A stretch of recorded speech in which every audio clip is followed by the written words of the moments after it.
We're looking at just about an hour ride.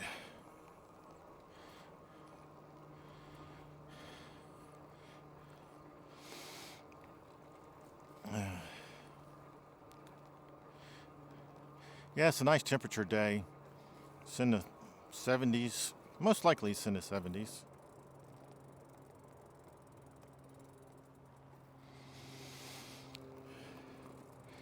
And since it's not a weekday, I'm out a bit sooner, so I should have a little bit more daylight. So that's going to give me the chance to make it an hour.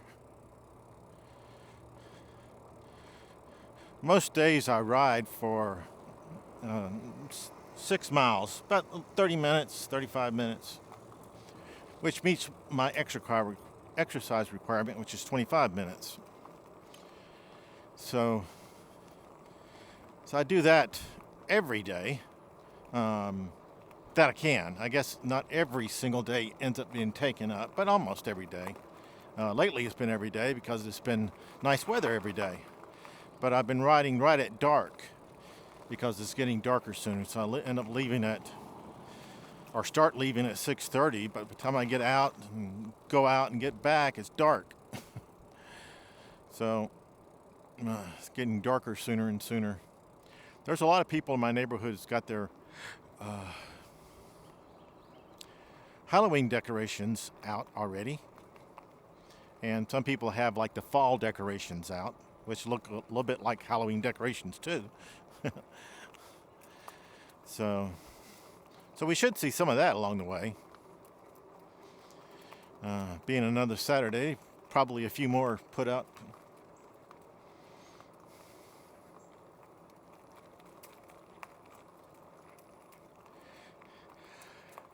The last ride I did, which was in North Augusta, I went over to Augusta in Georgia.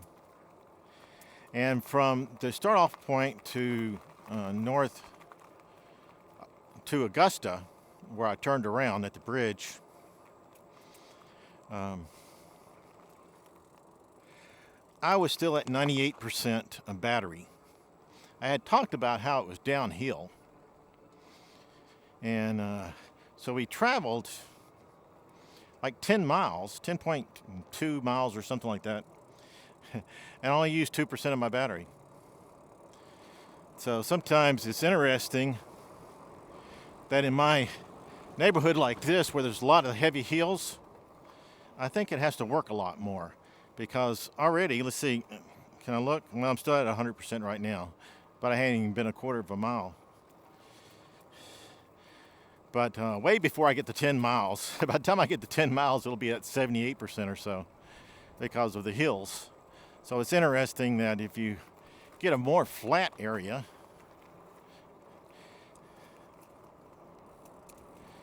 it helps show you that I do a lot of paddling. As long as it's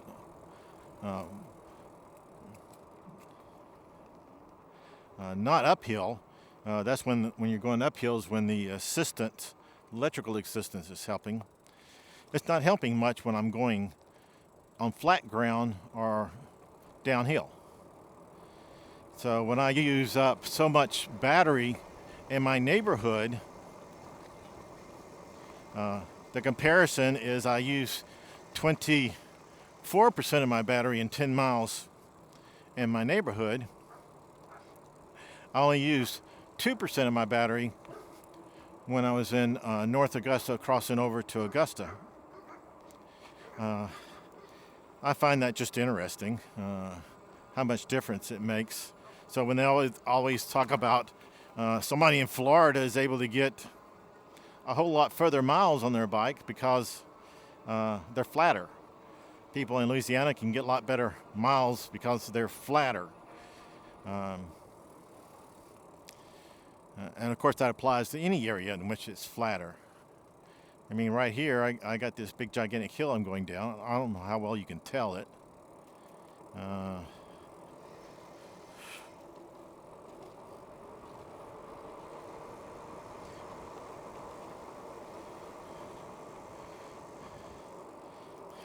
don't know if I can get any concentrating on trying to survive going up the hill and get my Garmin back. Okay, maybe I got it back. All right, now let's see if I can get up the hill. See, already it's at 98%. And we hadn't been a mile, I guess. Oh, speaking of not being a mile yet, I forgot to start my phone recording, so let me stop and do that. That's actually an important part of knowing how far I've been each time. I like having that. If I can do it on this hill without rolling down. I stopped on a hill. It was a little bit hard to do that.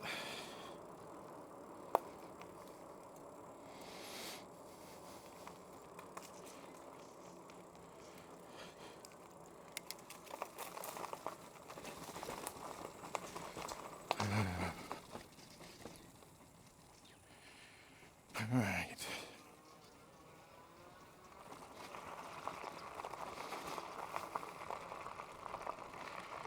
I cut through this church parking lot in order to get to the road or the neighborhood on the other side. There's different ways I could take it. I just found this to be more entertaining for me. And so I started taking this route instead of other routes I could take.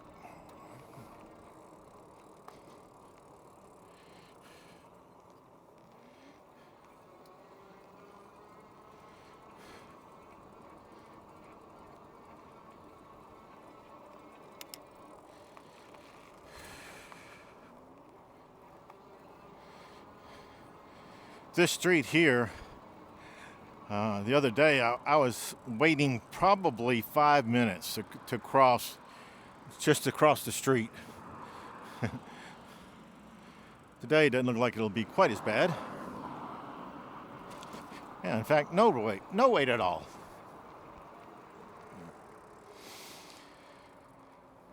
That's the way I like it. But there was just bumper to bumper cars. There was no opportunity for a bicycle to get across the road for about 5 minutes. That's a long time. Really long time when you're just sitting there on a bike wishing you could go somewhere.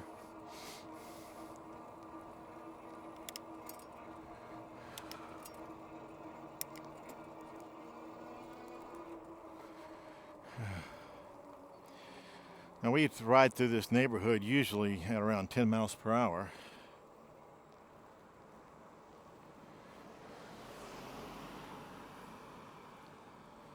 Well, when I say this neighborhood, I actually mean all neighborhoods. I found out that if I'm in Power Assist 1 and traveling about 10 miles per hour, I get the best amount of exercise. So I try to do that. Now, I'm sure I could probably do Power Assist 2 and go 15 miles per hour and accomplish the same thing, but then I'm going pretty fast. And so I end up getting finished with my route faster, which I guess I could do the route twice then, but don't really want to do it twice. So I'm happier doing it slower.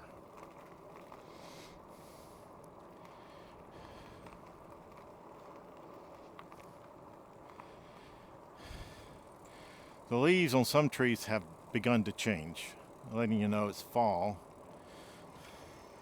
But most trees are still green. They haven't started changing.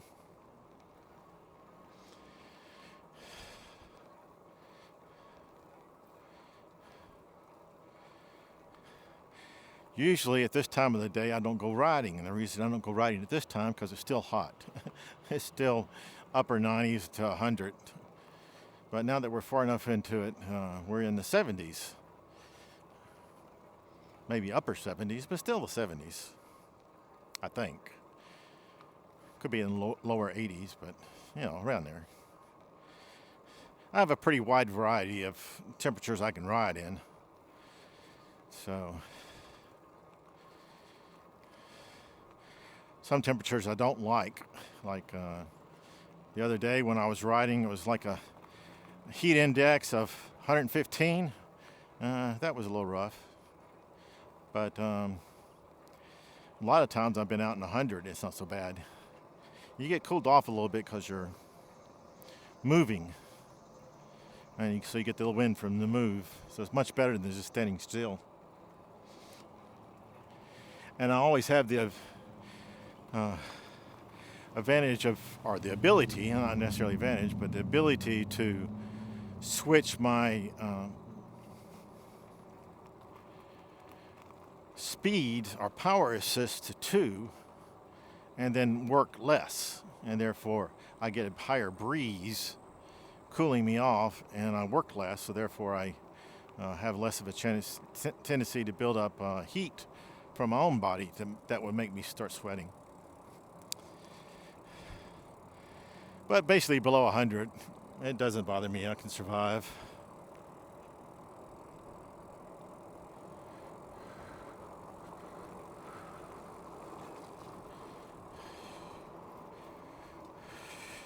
I have a car behind me, so I'm hoping it doesn't go my way. It's not. So good. One of the advantages of having a mirror is the fact that you can see what's happening behind you. Now, unfortunately, y'all, as an audience, can't see what I see behind me, which is kind of sometimes when I watch other e-bike riders and I see them make a turn onto a street, it's a little scary because I don't know if they check for cars. I see them make this turn and I cringe a little bit thinking, did they check before they do that? So one of the things I frequently do is let people know that there's cars behind me or what they're doing, so you at least know that I'm at least thinking about looking behind me. They redid this road here the other day and it's still kind of rough going through here with the little patches that they have. On a bicycle you get those little rocks thrown up at you.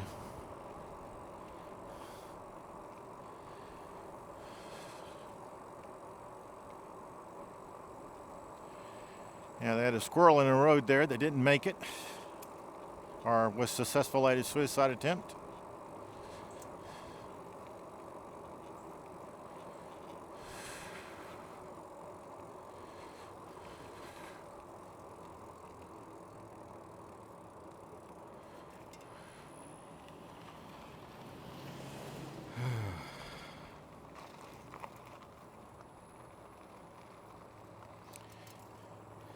So I try to get over here so I don't get so many rocks tossed on me. And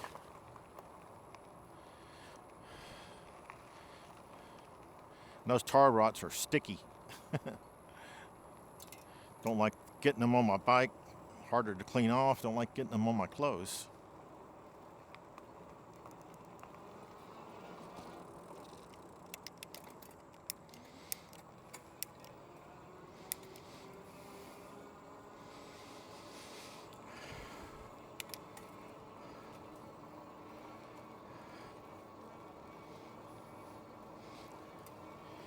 This, I think we determined, is 11 degree heel, and my bike can handle it pretty easily. I don't actually have to assist. I do because that extends my battery life, obviously, but I don't have to. It can actually make it up it. We did a test to prove that it could actually make it up it without any help at all.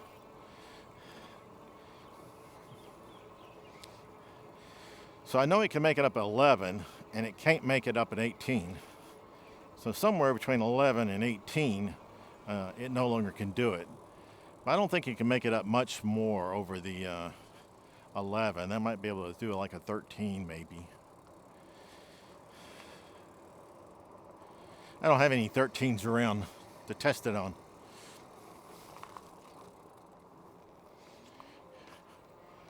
They're either more than 13 or less than 13. So.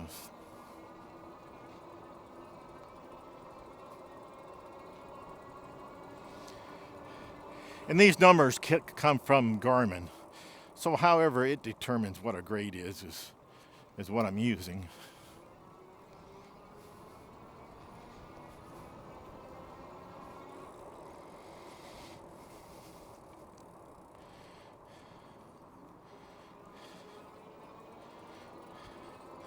I started taking the route that I'm on now, where I go up that one hill in which my bike can make it totally by itself, and not up this hill that's on this street, because this street here requires me to do a lot of effort to get up the hill, and I'm not sure that's good for my knees. So I finally decided to quit trying to go up this hill every time I go riding. So now maybe once a week I'll go up the hill, but the rest of the time I avoid the hill and take this route instead. If I went up the hill, this is where I would have gotten off on the route. So we're in the same route where that hill's at, but we're just on the other side of it where we didn't have to ride up it.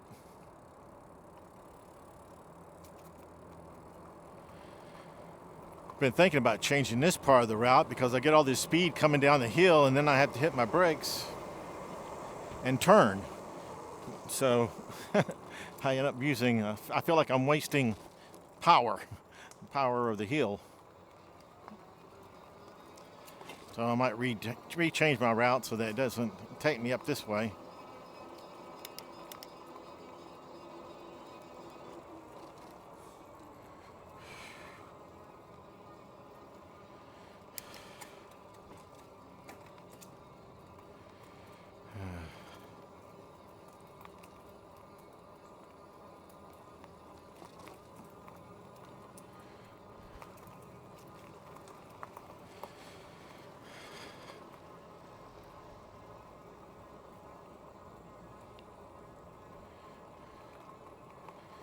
It was interesting when I looked down that highway earlier, there wasn't a car, but by the time I got halfway across, there was a car.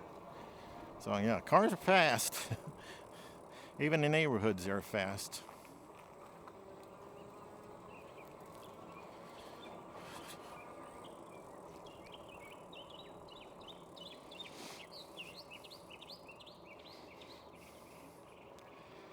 Yeah, bird's having a fit.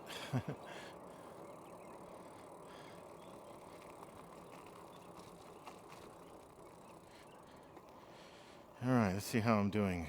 All right, I got to turn right up here. Hey, I run into her quite frequently.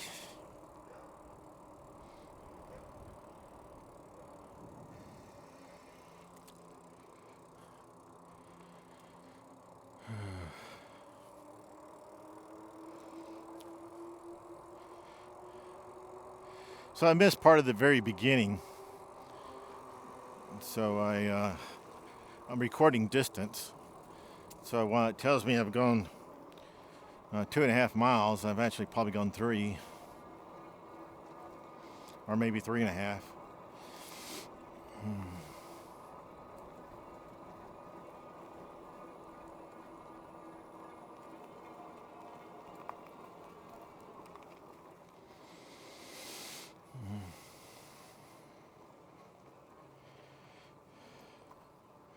Oh, that person up ahead, I run into her a lot too.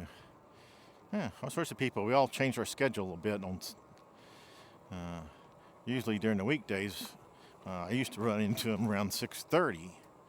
But now if you're starting your walk at 6:30, it gets dark when you get home. So they're switching their schedules just like I did mine. Either that or they walk for 2 hours. And so I would see them no matter which time I picked.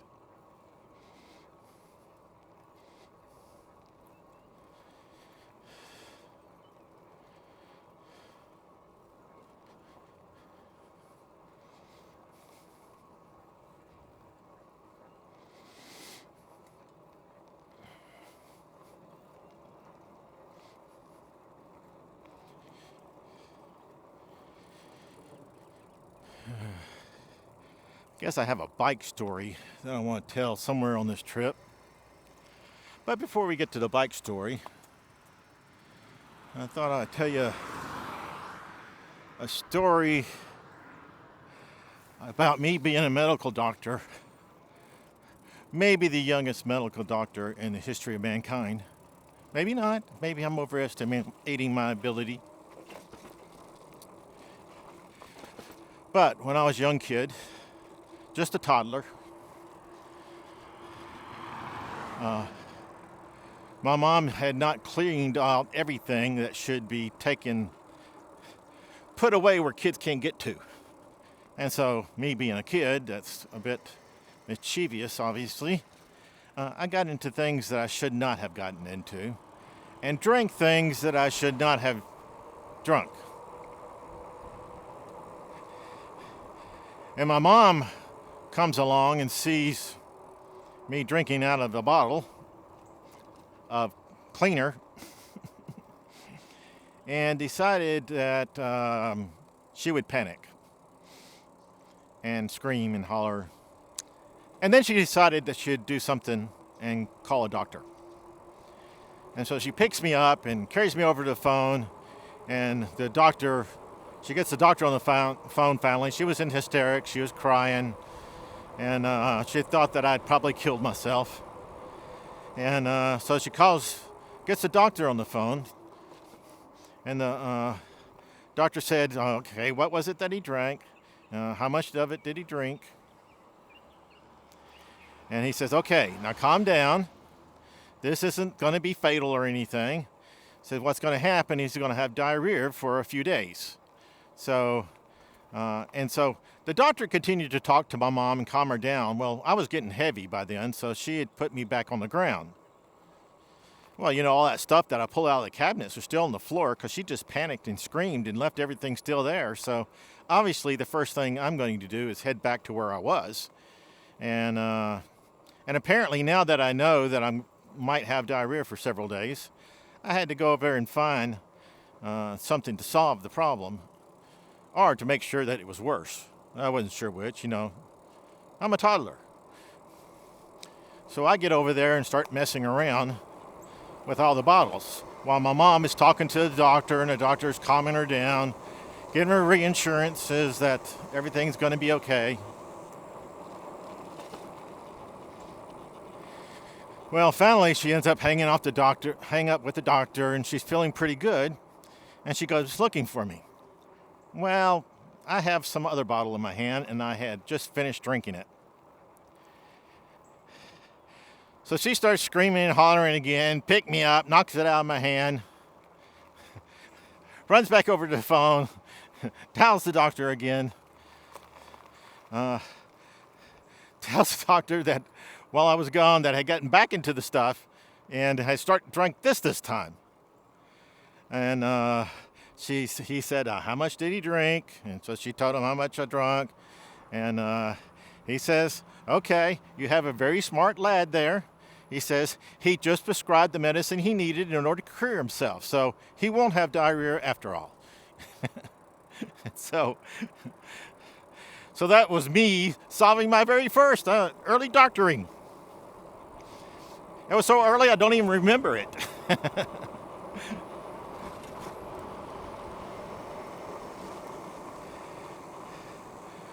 But she didn't have any more stories like that, so she must have finally put everything up where I couldn't get to it.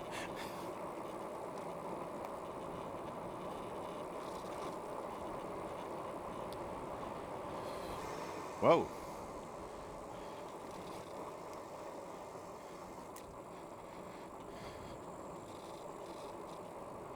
Oh yeah, let me do a turnaround. Whoa.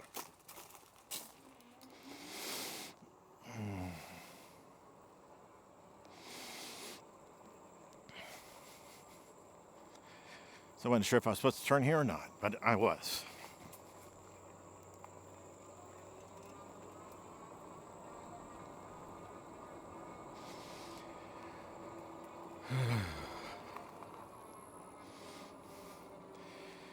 So I don't know. Does anybody else have any early doctoring skills that was as good as me, where you can cure yourself? I did it just a few months into my life. I'm out curing myself, doing doctoring stuff. So if anybody can beat that, let me know.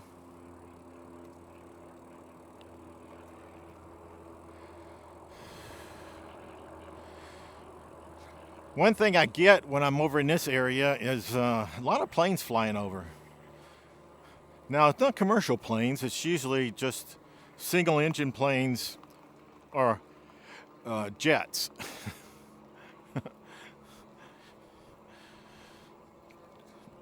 So this one here is a single engine.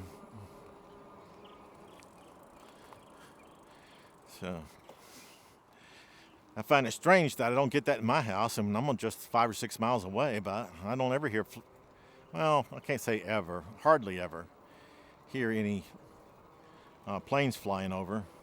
And part of the reason is because I can hear the traffic on the highway. That may block it out. I think we'll pick a new topic for today, maybe talking about things that I've learned recently about e-bike maintenance. I'm probably not going to know everything because I haven't been the best e-bike maintenance person. But let's see if we can come up with something. Oh, this is kind of fun. Woo! Whoa!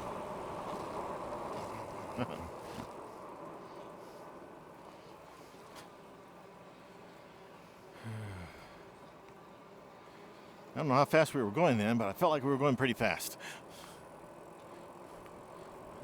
Going that fast, it's hard to spot the potholes that you run across. They're everywhere. Through here.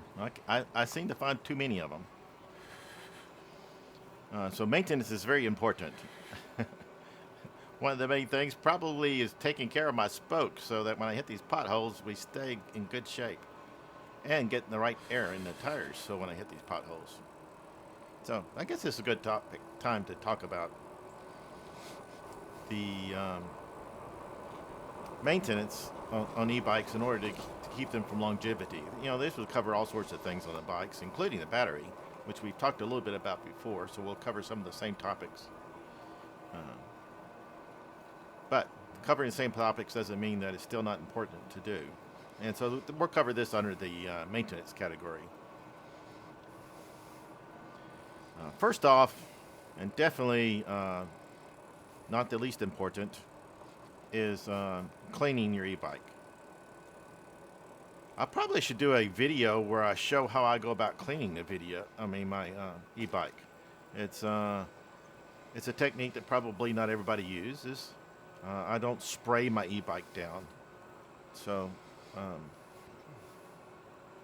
I use a brush, some detergent, maybe a spray detergent, which cleans the frame, drivetrain, and other components. I do not use any type of high-pressure washer because it's not good for the electronics. In fact, I think my bike actually says on it, do not use a high-pressure washing mechanism. So although it knock off the dirt really quick, it also can create havoc with, you got your battery electronics, you got your actual electronics, and all these other things I got on here. They can handle rain, they can't handle pressure washer. One of the first things I do when I get back or before I head out, sometimes both times, is I check to see if there's anything loose. Something that gets loose frequently is the kickstand. You have other bolts that get loose too, so it's just best to kind of run your hand over everything, and then if you have anything loose, tighten up the bolt. You don't want things falling off, which I have had the kickstand fall off once, like on my, 6th or 7th ride ever. I lost the kickstand, so since then I've used a Loctite type thing to try to keep the lock from falling off, and it's kind of worked. So you got to use some method in order to keep these locks from messing up and creating big issues, especially if you do sometimes what I do is I ride in the on trails, dirt trails with lots of roots, and that jags the bike a lot. I can't ride as much as I want to because of my knees create issues. You have to stand up a good part of the times in order to get, or at least I have to stand up in order to go over them because of how bumpy they are. It's not comfortable to continue to sit down. That might change if I got a different type of saddle. I haven't gotten a different type of saddle, but maybe if I tried, if I just don't want to spend the money to get a try a seat post that's like hydraulic or something. I'm not sure I want to spend the money just to test it out to see if it's any good and whether it works better on trails or doesn't work good at all on trails. Different type of bolts you look for is a handlebar because it's very strict. Also the seat, and you need to check it. I've seen too many e-bike channels where they messed up because the seat wouldn't stay where they wanted it to, and they couldn't tighten it up enough on the trail. That sometimes is an issue. Mine, I tightened up pretty much, and it hasn't moved. And since I don't share it with other people, it works out just fine. I don't need to alternate it. In fact, I even took off the quick release so somebody wouldn't steal my seat. Well, they could still steal it. They just won't be able to do it in less than 1 second. It'll take them like 10 seconds.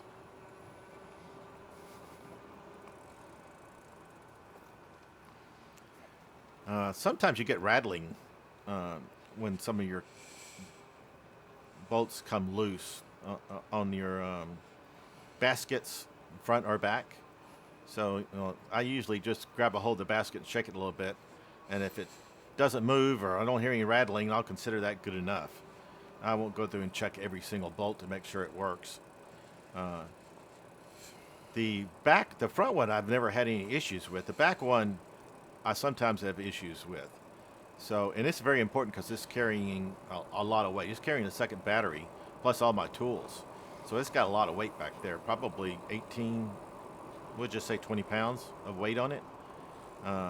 And so if you're going over bumps and things with all that extra weight back there, that's a lot of pressure being put onto the back to those screws. So you need to make sure they're tight and don't have any problems. Otherwise, it'll end up shifting. When I first got my bike, I had that happen to me one time, and then I went through and tightened it down, added some Loctite to them, and I hadn't had any trouble with it since then. Not with the rack itself. One of the things you should check is the spokes. Spokes get loose all the time. So that becomes very important for the maintenance of your bike, is making sure they're good. The way I check them is I run my hand just around the wheel, all the way around, and hit each spoke and see if any of them move. So it's not the most awesome way probably of checking. It's a low tech. But I get the main ones. If anything's loose at all, I tighten it up. I don't try to torque it to a certain amount. I just tighten until it's slightly tightened. And so far it works. My tire still looks round, even though I hit almost all the potholes around.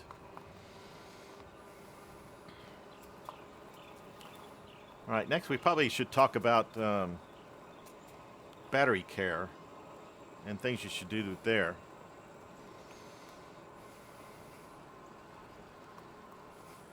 One of the things that I do is I don't charge my battery as soon as I get finished with the ride. So if I get back and my battery, which frequently may happen, my battery would be somewhere between 50% and 70% of capacity, I just leave it there. And then the next time I plan on going a ride, I'll charge it up. If it turns out that I'm going to go on the ride right this second, I have a second battery. I just change them out. And therefore, my second battery, which will be the one I'll keep in the thing, will only have a 50% or 60% charge, which is okay because most of the time my distance that I travel is less than one battery. I can go like 40 miles on one, or I have gone. I don't know if I can always go, but I have gone 40 miles with one charge. So I also have gone 25 miles with one charge. So, yeah, it's not totally reliable.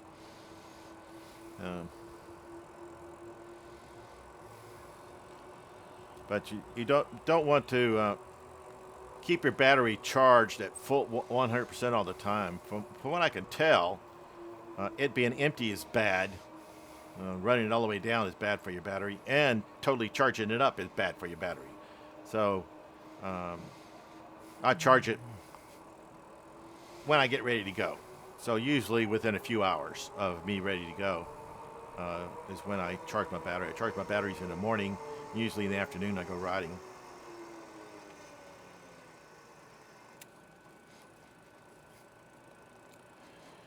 One of the things I pointed out in a previous video is that if you're planning on storing your battery, I read this different places, but around 50% is where you should go. But 70% would also be okay. 50% is kind of like the mid-ground point, but you'll probably be okay because you're not overcharging there, and it's not too low either. One of the things that's important for the longevity of your battery is the temperature you store it at. So I have mine in the garage almost all the time. My garage temperature is pretty variable, but it doesn't ever get up to 100. I do have a little fan unit in there that keeps it probably the most it ever gets about 85. And during the winter, since it's attached to the house and I'm in the garage on and off a lot, it doesn't ever get freezing in there. It may get down to 50, but it doesn't ever get freezing in the garage. So it's not the ideal solution. Probably inside my house would be a lot better, where I'm at somewhere between 65 and 80 degrees. But I don't really want the battery in my house because sometimes they catch fire. I'd rather it be catching the fire in the garage where there's nothing around it to do anything but concrete on the ground.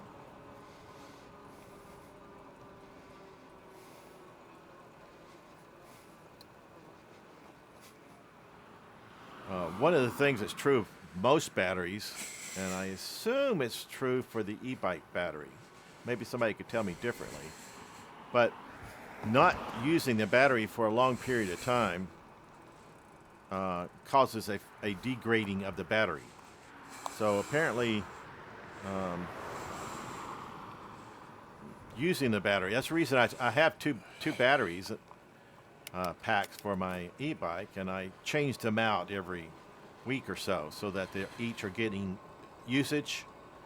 And I've noticed that they begin to even out now, where no matter which one I have, they last about the same amount of time. So it's hard. It used to be really easy for me to tell which battery I was using, because my second battery, the battery I got not with my bike, but I purchased later, lasted a shorter distance. It was only going 20 to 25 miles max when I first got it. Now it seems to go about the same as my other battery. They both seem to be about the same. This is after I've had it for about a year. So I alternate them both to try to keep them both in peak condition, used to riding around, and right now I can't tell the difference in which battery I got in. I believe I got the second battery in.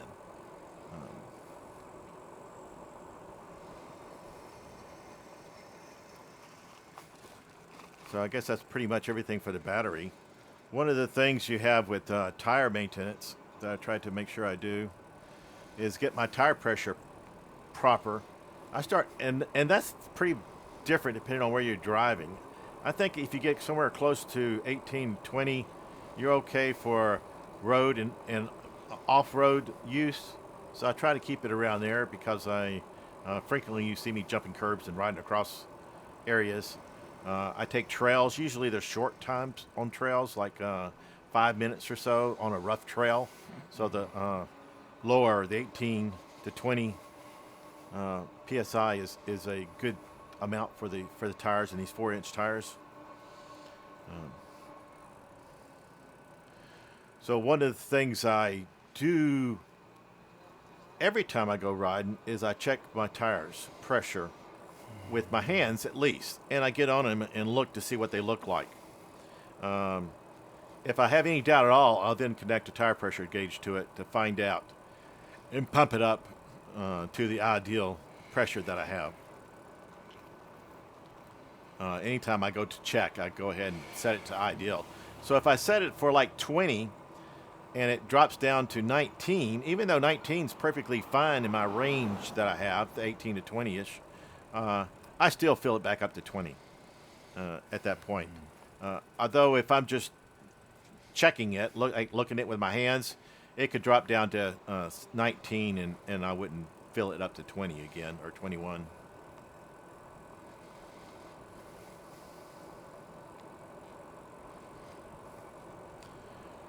Something I get reminded frequently from some people is checking the brake pad. Now, I didn't know how to check the brake pad, so just saying check your brake pad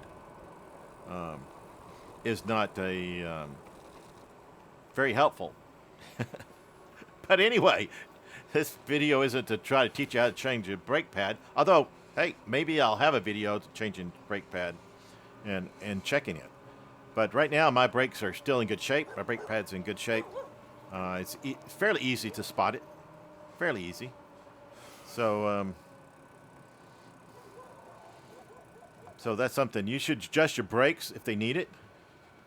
I've had to do that once, and I wasn't very good at it, so then I had to take it to a bike shop, and they did an excellent job. So I can't show you how to adjust your brakes properly because I failed when I tried. I did not do a good job. I did try, though. Moving on, we got the drive chain. One of the things that you need to do is check the lubrication of your chain, especially after you wash it. Like I wash my bike. Whenever I get around to washing my bike, I then lube the chain afterwards. That just becomes part of my cleaning routine of the bike. Gear shifting, I've had to adjust my gears 3 times now. So I'm beginning to get used to just adjusting gears. The first time was very scary. Eventually, I got it down. I had to buy a bike stand in order for me to figure out how to do it correctly. Without a bike stand, you had to get somewhere. You had to get your back tire up in the air. Bike stand worked for me, and that's what I use every single time now. I use a bike stand to work on my gear shifting. And it's fairly easy. Well, actually, it's pretty easy. So, just got a couple screws. You got to turn left and right and shift gears and see how they line up. And if they don't line up right, you tweak it a little bit and try again. So it's not very difficult.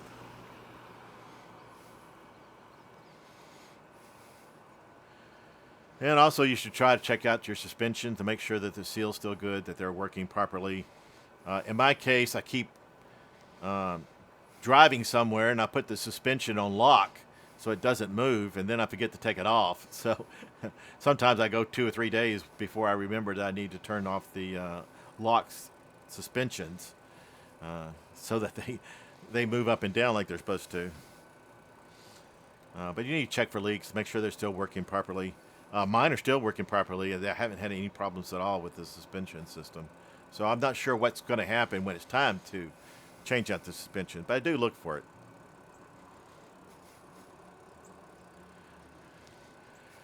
I tried to look for the to make sure the frame doesn't have any cracks in it. It's welded really good. On my bike, it's welded extremely well. So I check anyway. I don't see any cracks. I haven't done too many things that should break it down, so I'm not expecting to find anything, and I haven't. One of the things I do, and have decided that it's at least an annual, if not a twice annual event, is take it to my bike shop and just tell them to go over the whole thing and maintain it. It costs, at my bike shop, it costs like $50, which for the amount of things they do, I figure it's worth it. So, and also I like supporting my local bike shop in case I have a real problem. They won't feel like I'm just coming in with my e-bike to use them while not buying an e-bike from them. But they've always been very helpful for me. They hadn't even suggested that maybe me not buying an e-bike from them was a bad thing.